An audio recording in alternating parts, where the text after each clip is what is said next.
So hello, I'm Joyelle McSweeney, and I'm the Director of Creative Writing here at Notre Dame. It's really excellent to see you all here tonight. I think this is the third, perhaps, event of our Creative Writing reading series, and we'd like to welcome you to come back next week to hear my colleague Orlando Menes read from his volume of poems, Heresies. But tonight is a different kind of night, a special night. A night to celebrate the keen-hued, inventive writing which constellates the cosmic flatness of our Hoosier state. Our guest, Michael Martone, is the editor of an imprint at IU Press called Breakaway Books. Actually, I never know where to break that word. Is it all one word, or it's not breaking away either? It's just Breakaway Books. And the mission of Breakaway Books is to collect the fuming runoff of our mad Midwestern literary boil. And the title that we celebrate tonight is from that series. It's Winesburg, Indiana. And I'm not going to say too much about it because I know that dear Martone will tell you everything you need to know about this book.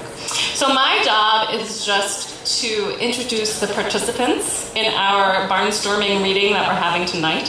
So our participants are, first of all, wait, where did everyone go? Right here in the front. We were hanging out in the back, and then we made our entrance and I missed it. Okay, so firstly is my colleague Valerie Sayers, right here in the front. And Valerie is a much beloved writer, teacher, and social justice agitator here at Notre Dame. She has published at least 6 novels. That's what I found on the internet, but I was afraid I was missing some. So let us say roughly circa 6 novels. And her most recent release is the paperback edition of The Powers, a novel of Joe DiMaggio, which we celebrated last week.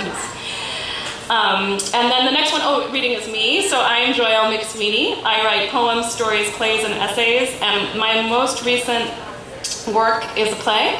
It's a rewrite of The Tempest, starring Julian Assange on a hijacked container ship. And it's called Dead Youth or the Leaks. And our third reader will be our comrade Kelsey Ervik. She is Director of Creative Writing at IUSB, and her name refers to her fact that she is a born-again Viking.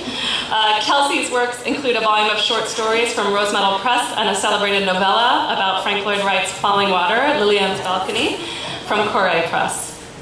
And finally, we have Michael Martone.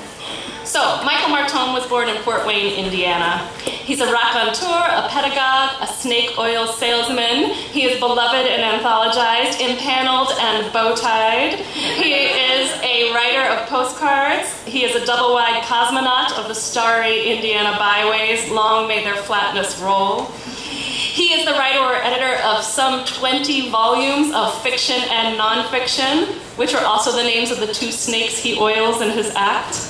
That's a joke.